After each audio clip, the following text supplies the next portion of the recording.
स्वागत है आपका ब्रेक के बाद। आप देख रहे हैं शेयर बाजार सबका अधिकार। सब कुछ वैसा ही है, आपके सवालों के जवाब हम देंगे, लेकिन बस सवाल पूछने का तरीका यहाँ बदल जाएगा।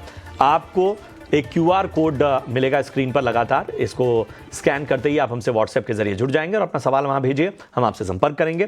पहला सवाल अजीत का लेते हैं, जिन्होंने व्हाट्सएप पर टाटा मोटर्स के बारे में जानकारी मांगी हमसे। इनकी बाइंग प्राइस जो है वो 1080 की है। 600 शेयर इन्होंने लिए हुए हैं टाटा मोटर्स के। अच्छा खासा नुकसान यहाँ पर झेलते हुए अजीत जी।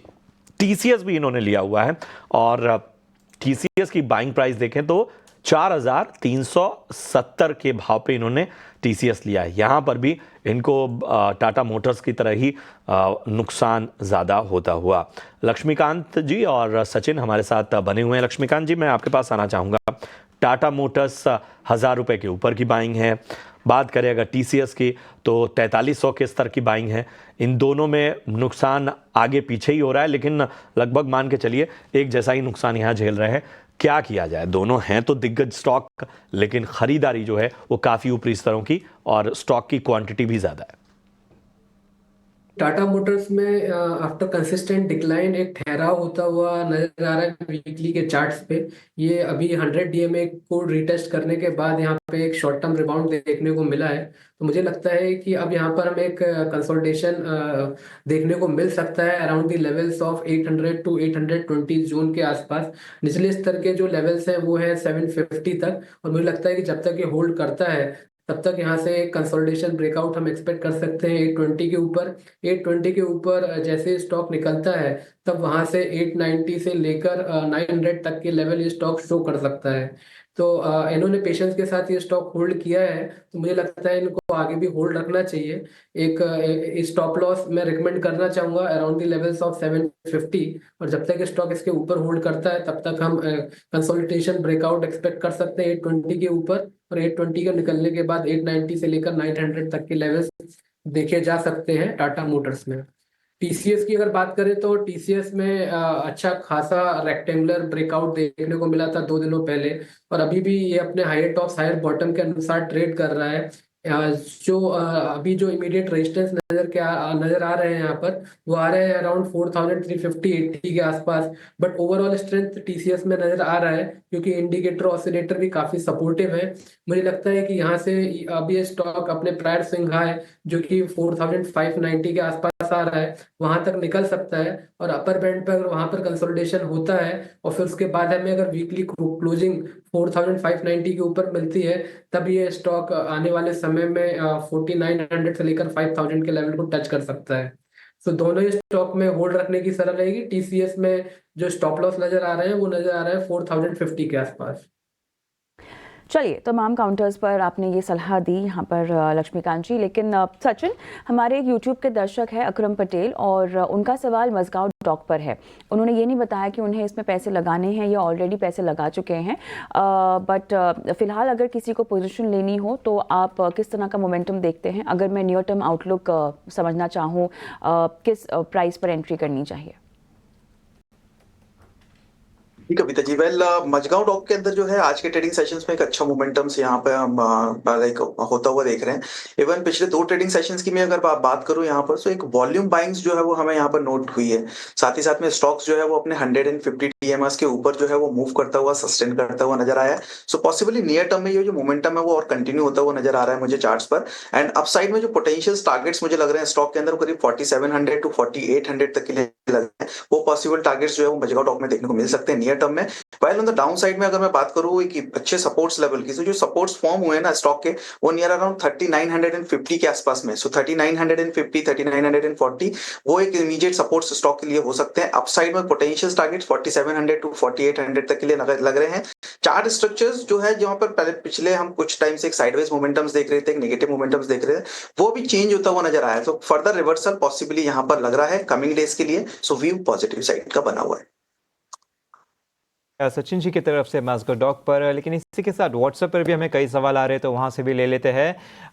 तो लक्ष्मीकांत जी, आपके पास आना चाहूँगा इस सवाल के लिए।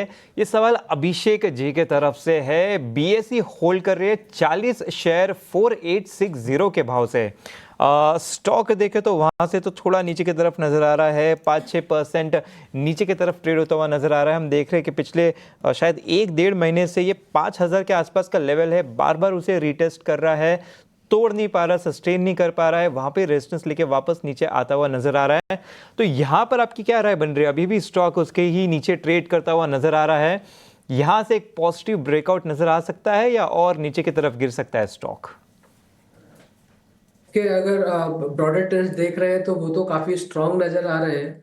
बट जैसा कि आपने बताया कि 5000 लेवल के पास ये तीसरा मौका है कि ये स्टॉक उसको क्रॉस नहीं कर पाया है और वहीं से हमें प्रॉफिट बुकिंग देखने को मिल रही है।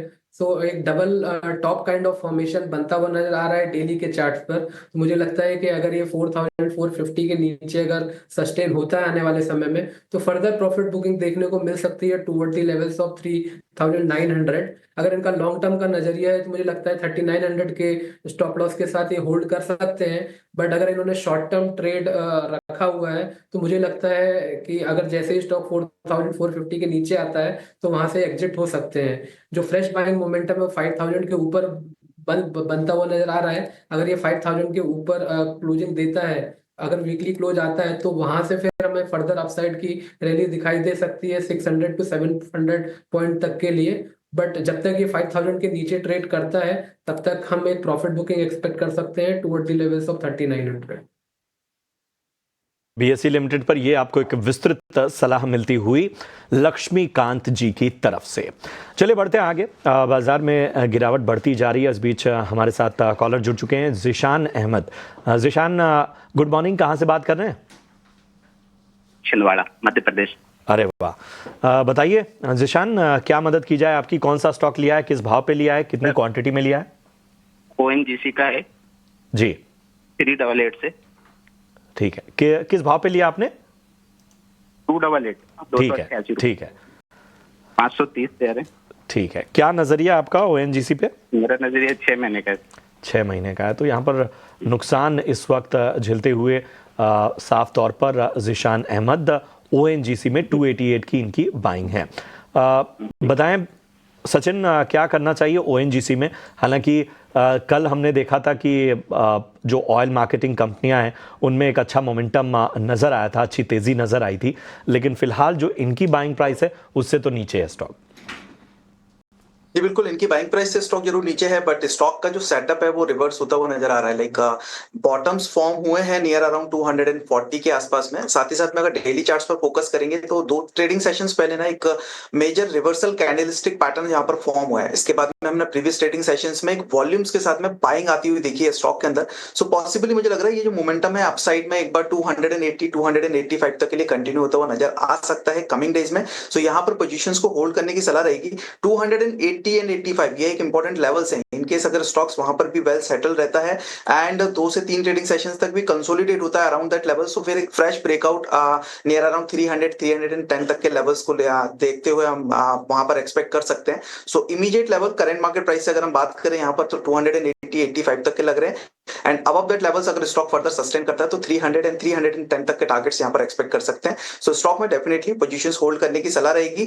डाउन साइड में एक सेफर साइड में अगर स्टॉप लॉस की बात करूं तो 240 का स्टॉप लॉस फॉलो किया जा सकता है। ऑलराइट, चलिए तो यहाँ पर होल्ड करने की सलाह। आगे बढ़ते हैं और अतनु डे हमारे साथ फोन लाइन पर हैं। नमस्कार, कहाँ से बोल रहे हो आप? मैं दुर्गापुर वेस्ट बंगाल से हूँ। बताइए।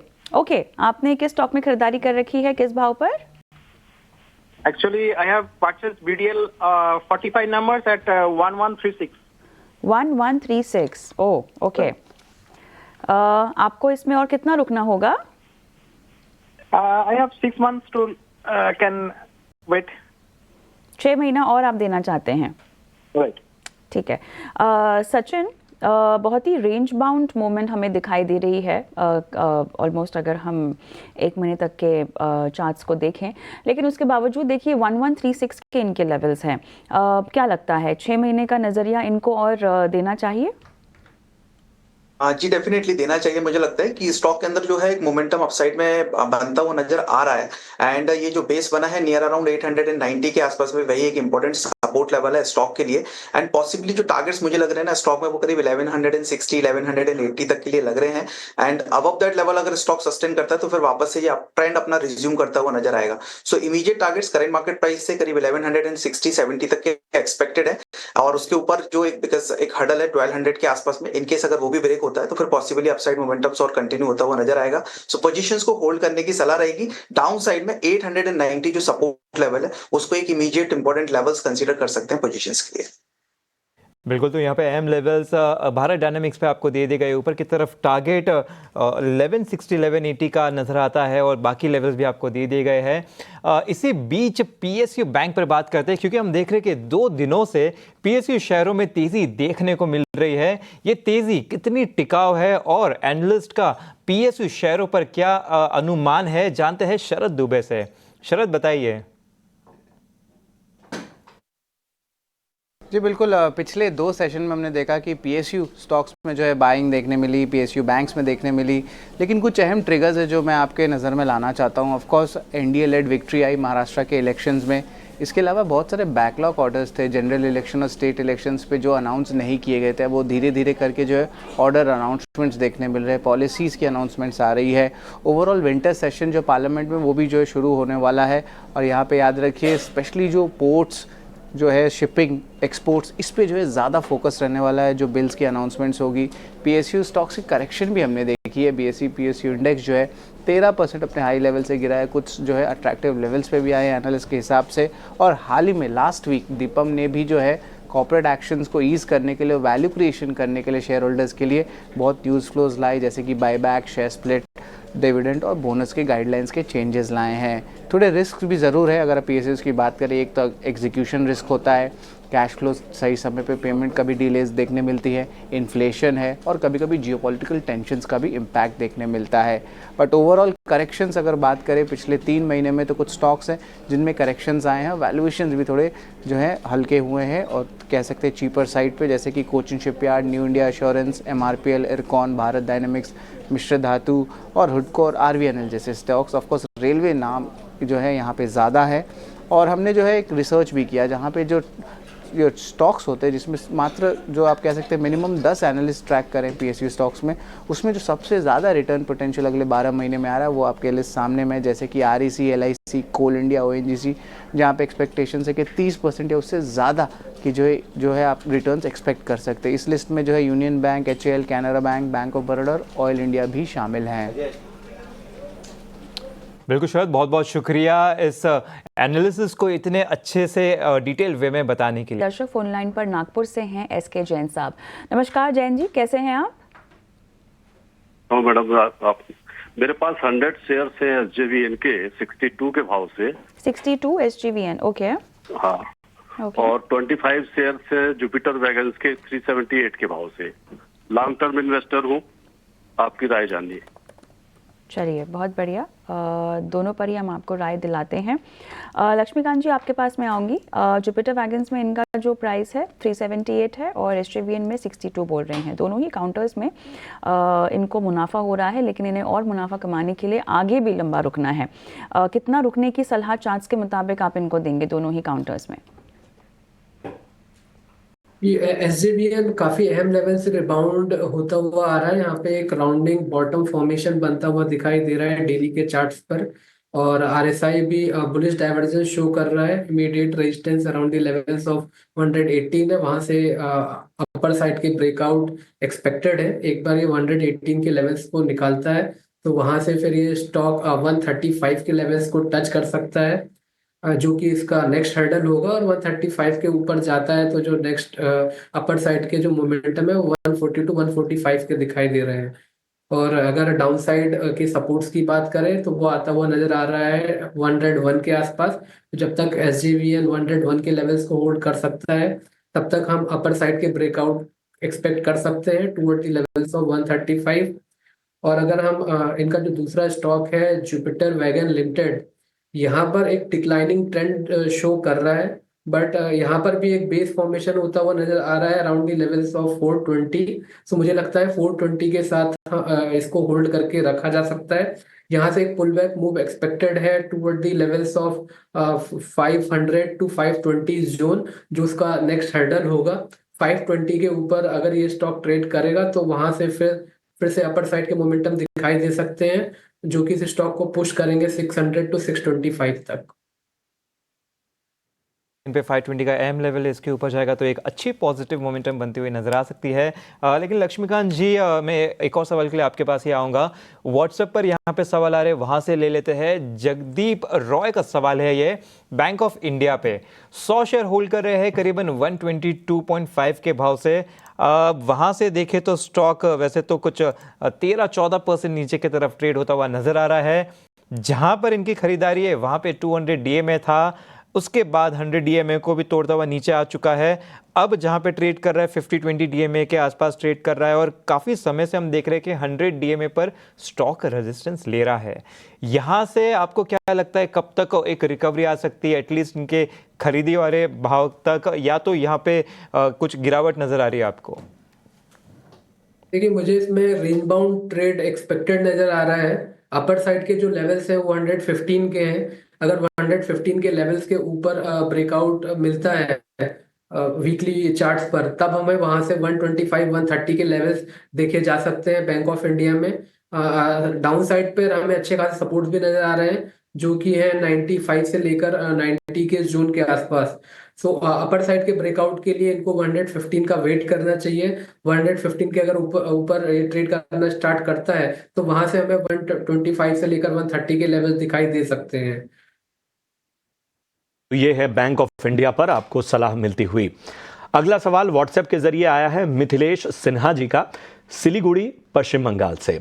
इनका सवाल REC पर है। 541 के भाव पे इन्होंने REC में एंट्री की हुई है, और फिलहाल चूंकि क्वांटिटी कम है, 50 शेयर ही इन्होंने लिए हुए हैं, तो नुकसान ज़्यादा नहीं होता हुआ। बताएं लक्ष्मीकांत जी, REC पर क्या राय होगी? और जब REC की बात कर रहे हैं तो जरा PFC पे भी एक नज़रिया दे दीजिए। आमतौर पर PFC पे भी लोग सवाल पूछते हैं।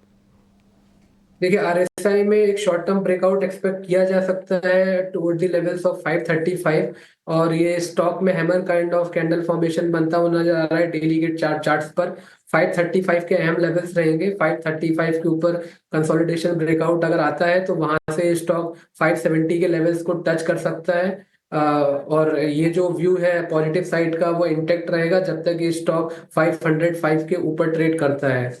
वहीं पर अगर हम PFC की बात करें तो PFC में भी सेम काइंड ऑफ स्ट्रक्चर बनता हुआ नजर आ रहा है। हालांकि ऑन मंडे को इसने एक शूटिंग स्टार पैटर्न बनाया था, बट अभी भी ये स्टॉक उसके प्रीवियस स्विंग लो के ऊपर ट्रेड कर रहा है। इमीडिएट रेजिस्टेंस 500 के पास आता हुआ नजर आ रहा है। एक बार ये 500 जोन के ऊपर निकलता है तो वहां से रेक्टेंगुलर ब्रेकआउट एक्सपेक्टेड है स्टॉक में, और मुझे लगता है कि फ्रेश बाइंग मोमेंटम 505 के ऊपर आ सकता है। वहां से स्टॉक ये 545 से लेकर 550 के लेवल्स को टच कर सकता है, और हमारे व्यू इंटेक्ट रहेंगे जब तक ये स्टॉक 469 के ऊपर ट्रेड करता है।